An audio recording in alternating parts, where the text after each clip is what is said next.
नमस्कार आदाब। आप देख रहे हैं वसुधैव कुटुंबकम का खास प्रोग्राम क्या आप जानते हैं।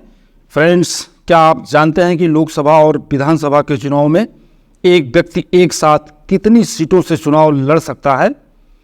साथियों, प्राय हम देखते और सुनते हैं कि लोकसभा और विधानसभा चुनाव में एक प्रत्याशी या कैंडिडेट दो क्षेत्रों से चुनाव लड़ता है।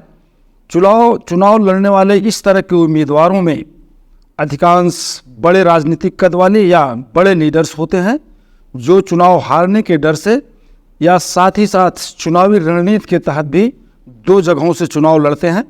यदि वह दोनों जगहों से चुनाव जीत जाते हैं तो अपनी पसंदीदा सीट अपने पास रखकर दूसरी सीट से रिजाइन कर अपने किसी पारिवारिक जन या ख़ास व्यक्ति को चुनाव मैदान में उतारते हैं। एक प्रत्याशी के दो सीटों पर या उससे अधिक सीटों पर चुनाव लड़ने की परंपरा काफ़ी पुरानी है। यह पहले लोकसभा आम चुनाव 1952 से ही देखने को यह परंपरा मिलती है।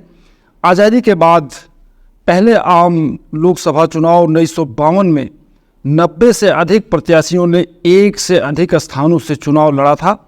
वहीं 2019 में 23 प्रत्याशियों ने एक से अधिक स्थानों से चुनाव लड़ा था।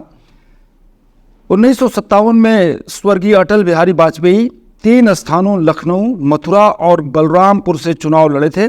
इसी तरह 1980 में स्वर्गीय इंदिरा गांधी ने भी 2 स्थानों रायबरेली और मेढक तेलंगाना से लोकसभा चुनाव लड़ा था। 1999 में मुलायम सिंह ने कन्नौज और संभल से तथा 1914 में मैनपुरी और आजमगढ़ से एक साथ चुनाव लड़ा था। इसी तरह 2014 में माननीय नरेंद्र मोदी जी वाराणसी और बड़ोदरा गुजरात से और 2019 में राहुल गांधी अमेठी और वायनाड से लोकसभा का चुनाव एक साथ लड़ा था। वर्तमान में राहुल गांधी इस बार 2024 में भी रायबरेली और वायनाड दोनों क्षेत्रों से चुनाव लड़ रहे हैं। इन सब के अलावा लाल कृष्ण आडवाणी, सुश्री मायावती, लालू प्रसाद यादव आदि ने भी एक स्थानों से अधिक स्थानों से चुनाव लड़ चुके हैं। साथियों, आइए हम देखते हैं कि इस संबंध में लीगल प्रोविज़न क्या है, कानूनी वैधता क्या है, संविधान या स्टैट्यूटरी प्रोविजंस क्या है। देश में लोकसभा और विधानसभाओं का चुनाव इंडियन पीपल्स रिप्रेजेंटेशन एक्ट 1951 या भारतीय जन प्रतिनिधित्व अधिनियम 1951 के तहत कराया जाता है। इस एक्ट के मुताबिक वर्ष 1996 के पूर्व कोई भी उम्मीदवार या व्यक्ति एक से अधिक या 2 से 3, 4 से अधिक निर्वाचन स्थानों से चुनाव लड़ सकता था। इसकी कोई सीमा निर्धारित नहीं थी। कोई भी व्यक्ति 1, 2, 3, 4 कितनी भी सीट से चुनाव लड़ सकता है। इस संबंध में कोई सीमा डिसाइड नहीं थी। लेकिन 1996 में उपरोक्त act Indian peoples representation act की धारा 33 में संशोधन करके एक से अधिक सीटों से चुनाव लड़ने के अधिकार को केवल 2 सीटों तक सीमित कर दिया गया। अब कोई भी प्रत्याशी सिर्फ 2 स्थानों से एमपी या एमएलए का चुनाव लड़ सकता है। फ्रेंड्स, यह वर्तमान व्यवस्था न तो एक प्रभावी और मजबूत लोकतंत्र के लिए और न ही देश हित में उचित है, क्योंकि एक प्रत्याशी के 2 सीटों से चुनाव लड़ने की हालत में अगर वह दोनों सीटों पर चुनाव जीत जाता है तो नियमानुसार 6 महीने के भीतर एक सीट से उसे रिजाइन करना होता है और वह सीट रिक्त हो जाती है। इसके बाद इस रिक्त सीट पर पुनः उपचुनाव कराया जाता है। उपचुनाव में निर्वाचन आयोग को धन और संसाधन दोनों को दोबारा खर्च करना पड़ता है।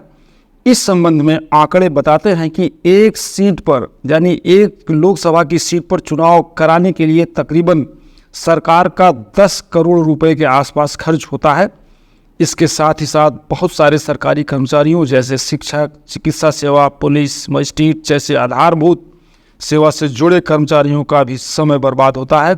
उनका मूल विभागीय कार्य प्रभावित होता है। साथ ही साथ इसका एक अप्रत्यक्ष नुकसान भी होता है। इससे मतदाता उदासीन और कन्फ्यूज्ड होता है। उसमें अविश्वास की भावना पैदा होती है। वह भ्रम में रहता है कि पता नहीं जीता हुआ कैंडिडेट किस सीट से अपनी सदस्यता बरकरार रखेगा और किस सीट से रिजाइन करेगा। साथियों, यह लोकतंत्र प्रक्रिया के लिए उचित नहीं है।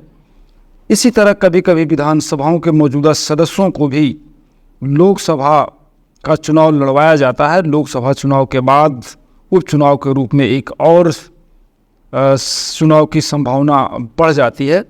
वर्तमान विधायकों के चुनाव लड़ने की प्रवृत्ति दर्शाती है कि लोकतंत्र के 75 साल बीत जाने के बाद भी राजनीतिक दलों के पास विश्वसनीय चेहरों की कमी है या मुद्दों की कमी है।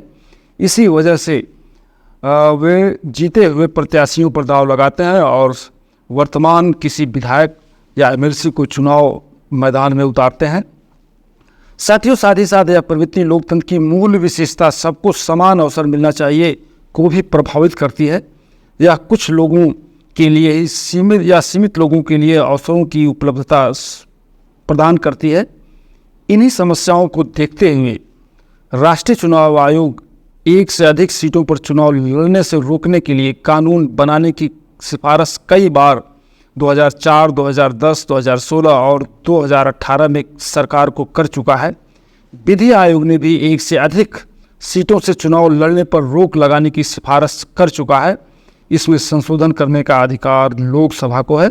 साथियों, इस संबंध में मेरा सुझाव है कि जब तक इस पर कानून नहीं बन जाता तब तक अगर कोई व्यक्ति 2 स्थानों से चुनाव लड़ता है और दोनों सीटों से चुनाव जीत जाता है और उसके बाद एक सीट से रिजाइन करने की स्थिति में वह सीट रिक्त हो जाने वाले उपचुनाव का खर्च उसी कैंडिडेट से वसूला जाना चाहिए। साथ ही साथ 2 सीटों से चुनाव लड़ने वाले प्रत्याशी के विजयी होने के बाद रिक्त सीट पर दूसरे नंबर पर रहे प्रत्याशी को विजयी घोषित किया जाना चाहिए। इससे उपचुनाव से बचा जा सकता है। फ्रेंड्स, आज के इस एपिसोड में बस इतना ही। अगले एपिसोड में हम इसी तरह की महत्वपूर्ण जानकारी के साथ आपसे मुखातिब होते रहेंगे। Thank you. जय हिंद, जय भारत। सुल्तान समद वसुधैव कुटुंबकम, लखनऊ।